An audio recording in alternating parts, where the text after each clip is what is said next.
c'est en tout cas un livre dans lequel on est véritablement happé.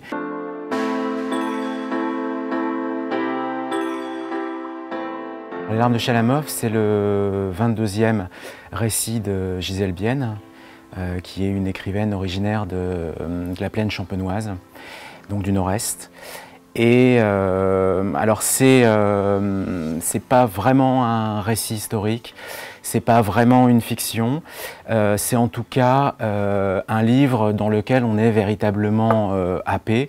D'abord parce qu'il raconte, c'est-à-dire quelque chose que souvent on ignore, la vie du poète Varlam Chalamov, qui a été l'objet d'une répression très féroce de la part du système stalinien. Donc, ça nous met en prise déjà avec une réalité historique très difficile. Et puis parce que sans doute aussi, on bascule dans, quand on aime la littérature, comme vous, comme moi, comme beaucoup de gens et comme les lecteurs de Gisèle Bienne, ça nous bascule d'un seul coup dans un pan de la littérature qui est complètement, enfin, qui est à mon niveau, du moins très méconnu. Donc il y a le plaisir de découvrir un écrivain, et pas des moindres, un véritable, des grands poètes du XXe siècle. Gisèle Bienne avance dans son livre que c'est certainement l'un des plus grands, du moins que la forme littéraire de Chalamov est vraiment des grandes choses de la littérature du XXe. Et en tout cas, donc ça nous met effectivement en prise avec cette réalité. Qui est aussi quelque part un peu la nôtre aujourd'hui avec ce qui se passe en Ukraine. Et voilà. Ce qui m'a plu dans Les larmes de Chalamov, c'est que je me suis senti immensément naïf. Et dès les premières pages, j'ai commencé à lire le livre et un peu comme dans une opération chirurgicale où il y a une phase d'anesthésie avant d'entrer dans le vif du sujet.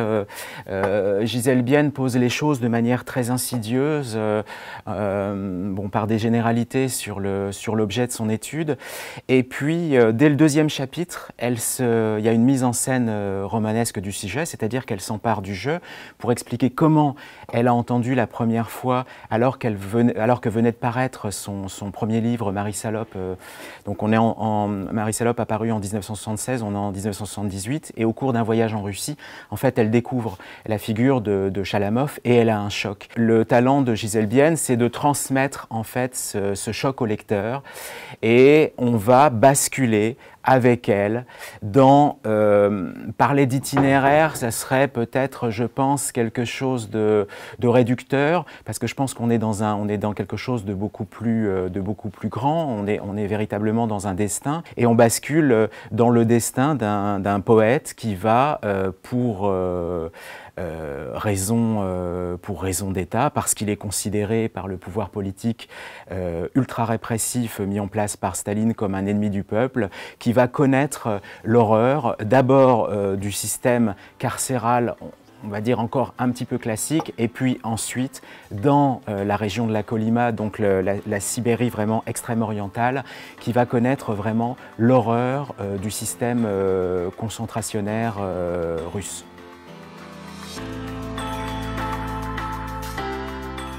Gisèle Bienne fait clairement allusion dans un des derniers chapitres de son roman au voyage d'André Gide en URSS en 1936, donc le voyage qu'a fait également Louis Guillou, et commente un petit peu cette sorte de revirement lucide qu'a Gide au moment du retour en France, où il perçoit bien les limites de ce qui peut être présenté en France, ou ce qui peut être présenté à ce moment-là en France comme une sorte de paradis, et dont l'histoire de Chalamov, nous démontre la réalité infernale. Je pense qu'il y a chez les deux une défiance, alors même si Guillou n'a pas expérimenté l'horreur qu'a pu connaître Chalamov, il y a chez tous les deux une défiance pour un militantisme aveugle, pour une forme d'engagement politique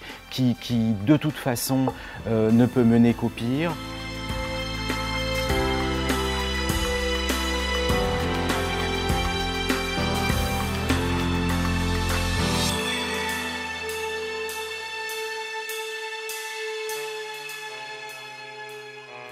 Page 10. Comment trace-t-on une route à travers la neige vierge? Un homme marche en tête, suant et jurant. Les mots de Chalamov votent au rythme de ses pas dans la neige et ouvrent sans cesse par-delà palissades, barrières et murailles, de nouveaux chemins dans l'immense territoire des camps soviétiques. Ici, celui de la Kolyma, dans l'extrême est de la Sibérie.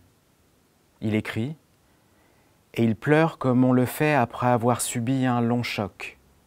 Pour dire ce choc qui s'étala sur 17 années de bagne, il laisse venir à lui des profondeurs d'un temps interdit de parole les mots les plus fondés.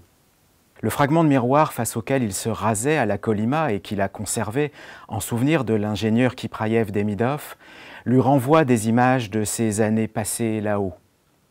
Il pleure dans sa chambre d'écriture. Ces pas d'anciens détenus poussant la brouette dans les tranchées des mines d'or de la Kolyma se métamorphosent en mots pesant leur poids d'existence indicible. Ces gestes, exécutés à la mine sous la menace du bâton, se métamorphosent en mots de vie.